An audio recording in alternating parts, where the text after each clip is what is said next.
Hey everybody, today we're looking at Isaiah 61 to 63, and these are, again, some of the most magnificent chapters in the Bible that we have.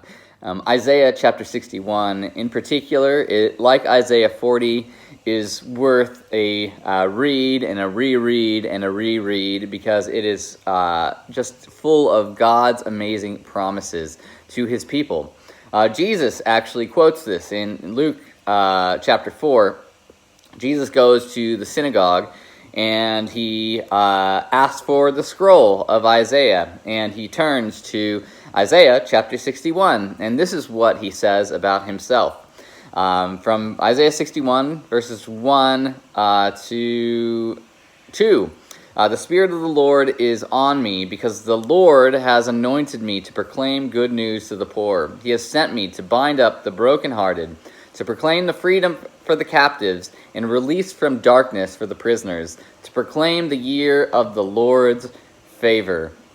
This is a promise that we see that Isaiah gives, that one day God is going to send someone who is enabled and empowered by God's Spirit, who is going to do and accomplish all of these promises, that once and for all we're going to see those who are downtrodden, those who are oppressed, those who are poor, those who are sick, made well, healed, forgiven, made family again.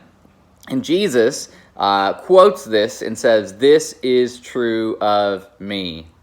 This is what Jesus is all about. We see Jesus' life story all through the book of Isaiah, hundreds of years before he even sort of arrived as a baby in Bethlehem, which is pretty amazing, right? That as you study God's word, you see all these connections that just point to Jesus. Like, the whole Bible highlights Jesus. Every story whispers his name. Some shout his name, particularly here. That all these promises of walking and journeying through this relationship with God, where you say, "God, I'm going to follow you, I'm going to be righteous, I'm going to follow your commands," and you miserably fail, and because of that, God allows your sin to overtake you, and you find yourself in brokenness and exile. Yet God is still faithful to his promises, and he says, "I will renew you." This is not the end of the story. I'm going to send someone who's going to come and redeem you, to buy you back. And this is exactly the story of Jesus, and it's highlighted here. This whole story is highlighted in these chapters.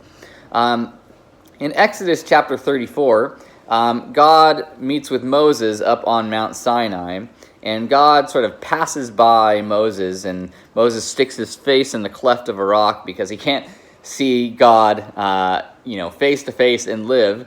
But he turns and he sees sort of God's backside, and this is what God tells Moses about who he is. And it sort of is the most repeated sort of phrase in the whole Bible, the most repeated phrase that the biblical authors use to describe God.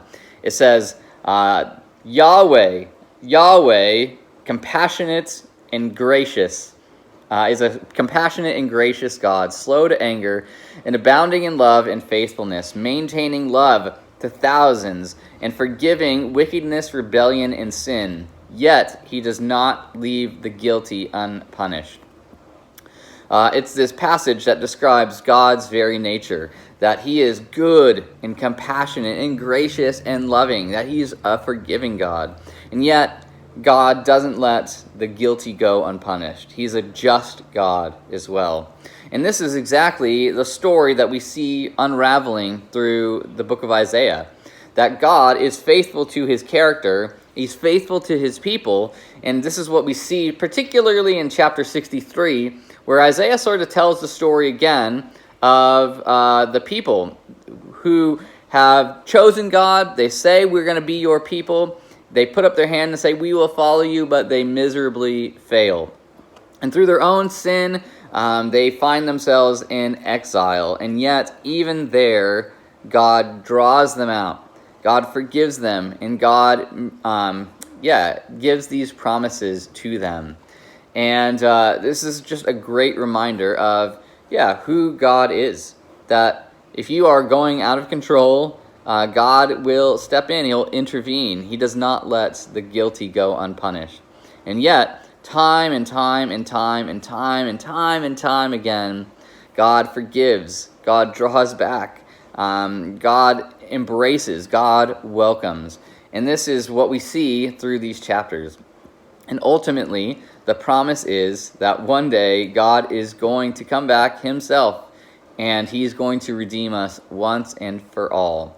So I invite you to read through these chapters several times through, meditate on them, let them sort of inform you as you go into your day, because these are some amazing truths about the character of God, but also our character, who we are, and our tendency to rebel and run away from God, and yet God continues to draw us back.